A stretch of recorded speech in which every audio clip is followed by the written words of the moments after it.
Bienvenue à l'étape numéro 8 où il est question de prêt immobilier. C'est la seule condition suspensive obligatoire. Elle s'applique sans exception à toutes les ventes de logements et de terrains destinés à la construction du logement. La condition suspensive d'obtention de prêt doit être intégrée à l'avant-contrat. La rédaction de la clause détaille le projet de financement tel qu'il va être présenté aux banques. Montant à financer, apport personnel, taux d'intérêt maximum, échéance de remboursement.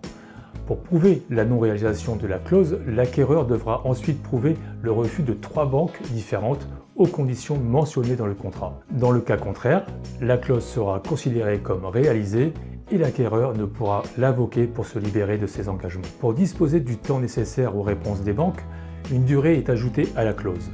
Selon la loi, elle est d'1 mois minimum, mais en réalité, ce délai n'est pas toujours adapté aux pratiques des banques. Il est donc nécessaire d'assortir la clause d'un délai de moins 45 jours afin de permettre à l'acquéreur d'effectuer toutes les démarches pour obtenir son prêt.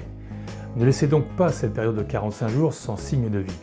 Il est nécessaire de faire le point avec eux régulièrement. Je vous invite à vous mettre d'accord avec vos acheteurs au moment de se quitter après la signature du compromis pour définir une fréquence de contact et savoir s'ils ont besoin de revisiter, de mesurer, de faire des devis ou encore besoin d'informations sur les écoles. C'est l'occasion pour vous de savoir où ils en sont en demandant s'ils ont eu des nouvelles de leur côté.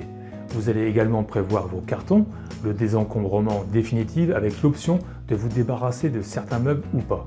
C'est l'occasion pour vous de leur demander si cela les intéresse ou pas d'en profiter.